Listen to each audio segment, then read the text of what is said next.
Revščina, žalostno kot to je, revščina se v veliki meri deduje. Torej, če imamo revne starše, potem je čisto preveč verjetno, da bodo revni tudi otroci. In tu je v svojem najslabšem izkazu narava družbe kot razredne družbe se pokaže kot krivična. Kako reproducira revščino znotraj revnih družin.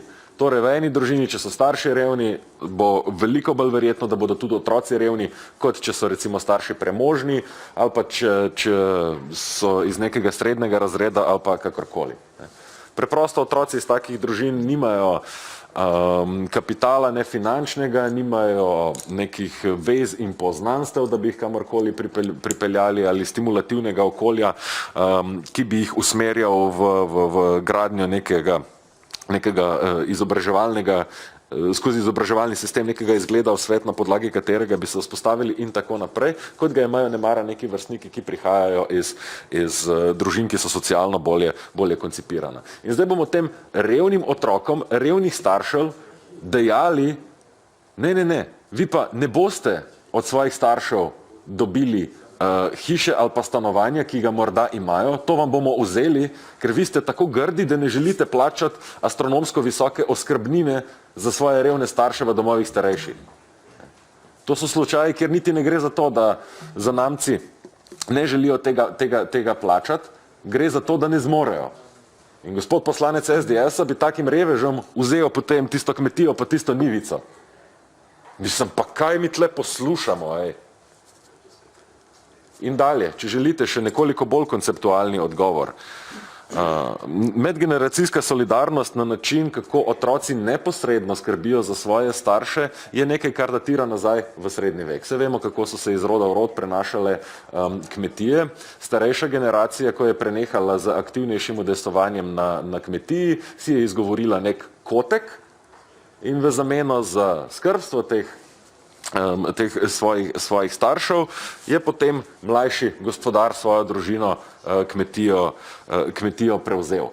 Ampak ta koncept se je z industrializacijo družbe in od 19. stoletja naprej začel spreminjati.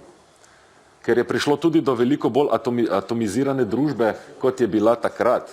In za medgeneracijsko skrb danes skrbi država, socialna država. Zato imamo pokojninsko blagajno, ne pa samo prispevke otrokov, ki bi neposredno plačevali pokojnine svojim starejšim.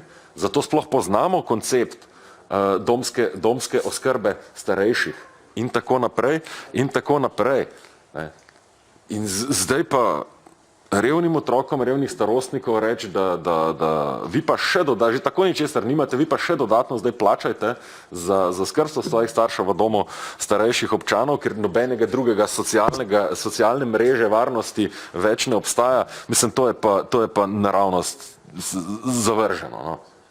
Res grdo. Vračljivost socialnih transferjev je potrebno odpraviti, še posebej, ko se pogovarjamo o tem, da ljudje potrebujejo domsko oskrbo in si jo zaslužijo kot svojo pravico in da je to družbena odgovornost, ne pa odgovornost posameznika. Če kaj, lahko tu argument kvečjemu obrne.